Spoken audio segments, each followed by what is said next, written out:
And we are back. Welcome to my preview and predictions for the final matches of the group stages of the Club World Cup. This is my preview and predictions for tomorrow's matches on Match Day 3.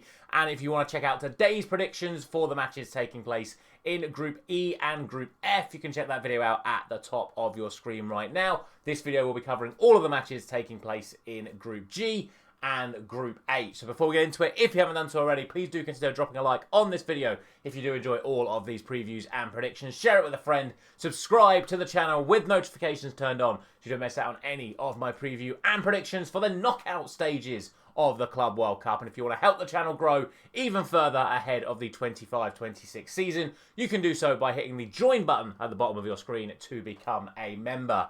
As for today though, these are the 4 matches we'll be talking about to round off the Club World Cup. And before we get into it, I'm just going to say something I don't say that often, but it's something I should bear in mind, that you guys should bear in mind going into these matches and the matches taking place today and the ones that have already taken place this week. I know an awful lot of you use this channel for betting purposes. I'm just going to tell you right now, do not bet on final group stage matches. There are so many hidden variables and team selection decisions that simply I cannot prepare you for, and no one can realistically prepare you for more than 24 hours in advance. Before these final group stage matches, the worst day I'd had in this Club World Cup was 2 out of 4. So far, we've had groups A, B, C, and D. I have had 1 out of 4 both days. I got 1 right 2 days ago, or 1 right yesterday. And that's just because there are so many things that go into these final group stage matches. You'll see it again today with the matches we've got today. I will do my absolute best to tell you the situation and tell you what I think could happen. But until you see that starting lineup, sometimes even after you've seen that starting lineup, there are just things that happen with the attitude of the players and the mindset of the team that just change the results. And that's why you get situations where Benfica beat Bayern Munich's reserves and Auckland City, after losing 16-0 in the first 2 matches, draw with Boca Juniors. There are just...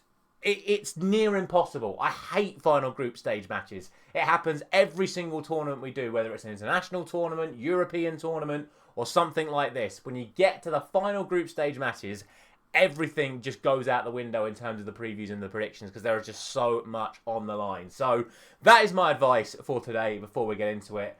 Without any further ado, let's actually get on with it, because we're going to start off, as always, with the earlier kickoffs of the day, which come from Group G, where you'll see Juventus and Manchester City are both on 6 points, and Wydad and Al Ain are both on 0 points. Now, the good news here is the only thing that we need to talk about in regards to both of these fixtures is the head-to-head record, because that is how these things are decided, which actually means that these are straight shootouts to finish 1st and 2nd, and a straight first shootout to finish 3rd and 4th. So what I'm going to do is I'm going to start with Wydad taking on Al Ain, and what I can say is the good news coming into this one is there is actually no necessity for either side to make any changes to their starting lineup in regards to the fact that both of their domestic seasons are over. Both of them have had poor starts to this tournament, and they come up against each other with the prospect of winning an awful lot of money. People do tend to forget this. This final group stage match is worth an awful lot of money to these teams, especially the ones that are from the quote-unquote smaller nations, smaller clubs that don't have that much income. The prospect of the money that is on the line for them, I believe it's $2 million per position in this group stage. So a win for either of these sides is worth an awful lot of money to their clubs. So there is no reason why either side should be making changes for this final group stage game, even though what I have been saying over the course of this week so far is that sides may make changes given the fact they're already out and they want the rest of their squad to experience the Club World Cup. I would be surprised to see that happen. Coming into this, there are no fresh concerns and no suspensions for either side coming into this, so it's just a complete face value match. All we really have to go on is how these two sides performed against the other two teams in this group. As you can see at the bottom of your screen, Al Ain, no goals, 11 conceded. Wydad, 1 goal, only 6 conceded. And I've watched a couple of the performances from Wydad, or I've watched the whole game against Manchester City, saw the highlights from the Juventus game. And I have to say they have looked the stronger of the two sides. What I would say is that Al Ain, against opposition that is usually in and around their sort of level, they can produce some goals. So it's going to be an interesting one. I think it's going to be a close one. But I have to go for Wydad here. based on the fact that they have been the better of the two sides against Juventus and Manchester City, respectively. I'm going to go for 2-1 for them. But, again, I think Al Ain are more than capable of getting the win. We shall see. Could be a really close one. And obviously, like I say, it comes to a straight head-to-head record before goal difference. So, for Vidad, a draw would be enough for that third place spot. As for the deciding game in the group, it is Juventus taking on Manchester City. And the situation is the same. Because they're on the same number of points, same goal difference, etc., etc., it goes to head-to-head before anything else. So if Juventus do get the draw here, they will win the group. Manchester City do have to win the game. But this is where, once again, I come to those problems. Is it more of a priority to win the group, or is it more of a priority to preserve your key players going into the knockout stages? Because realistically, given the calibre of the teams in this competition, it doesn't really matter if you finish first or second in this group. And that's where the difficulty comes in terms of the team selection and what I can say regarding who will play.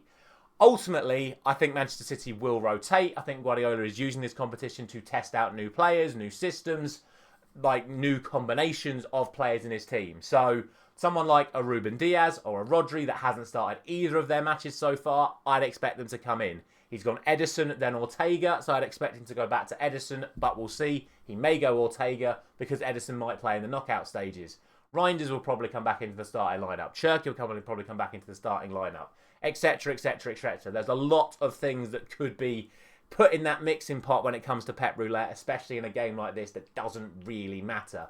For Juventus, again, they are already top of the group, so they would like to stay there. But, again, key players could be rotated out. We shall see. I'm going off the assumption that Juve do play their full first team, which then brings us to the fact that these two sides actually met in the Champions League earlier on this season. And on that occasion, Juventus got a 2-0 victory over Manchester City, going ahead early and then holding out the English side for the remainder of the match.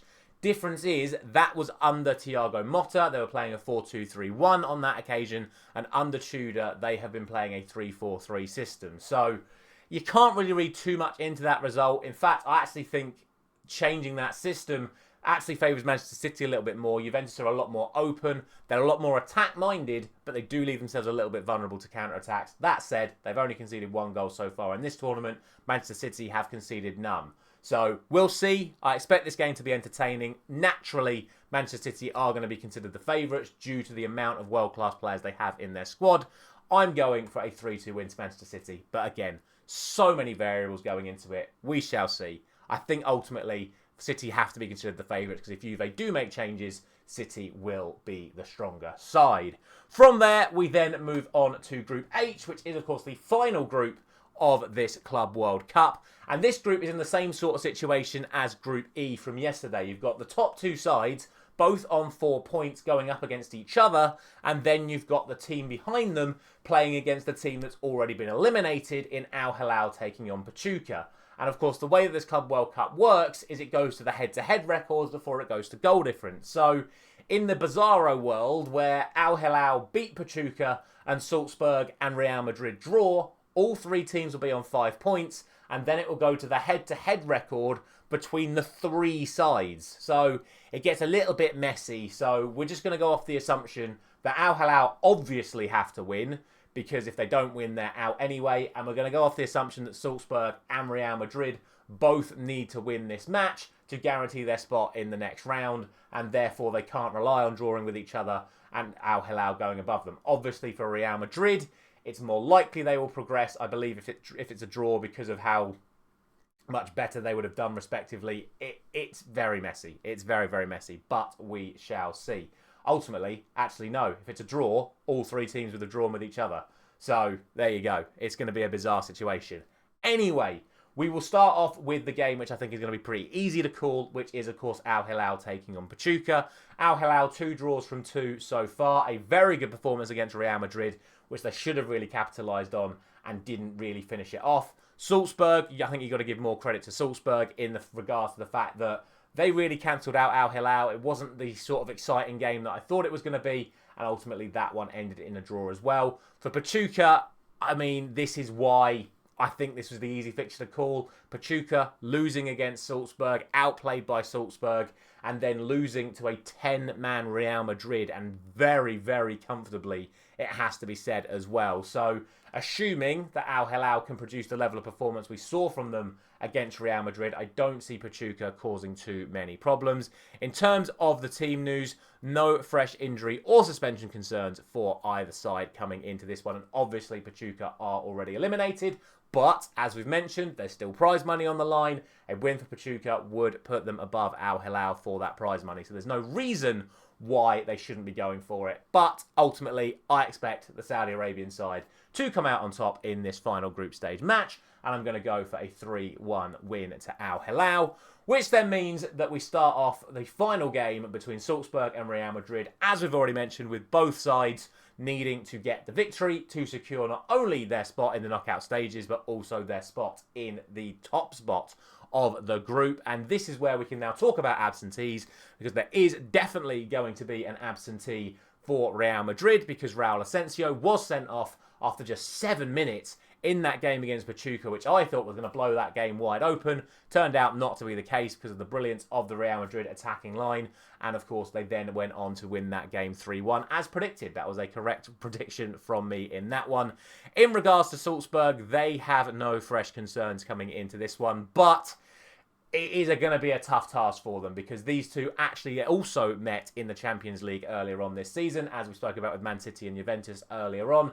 These two sides played in January, and on that occasion, Real Madrid won 5-1 with all of their front three scoring: Vinicius, Rodrigo and Mbappe. Obviously, still no Mbappe for Real Madrid right now. As we've already mentioned, no Raul Asensio. But the good news for them is Antonio Rudiger is looking to build up his fitness ahead of what they're hoping is going to be a knockout stage campaign for them. Will he make a start, or will he be rested and brought off the bench, like I say, as they try and bring his self back to full fitness? Can they afford to rotate players out in the risk that they could end up being knocked out? Who knows? We shall see. I think it's going to be a task too far for Salzburg here, but they have had a very good tournament so far. I don't see any significant reason why they can't produce a result here, other than the fact that on paper Real Madrid should be far stronger.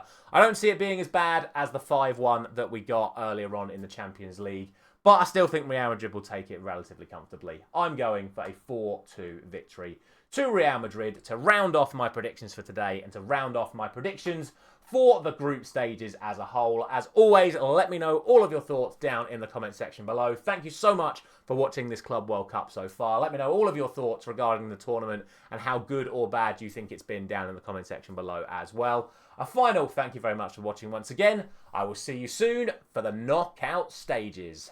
Thank you very much for watching.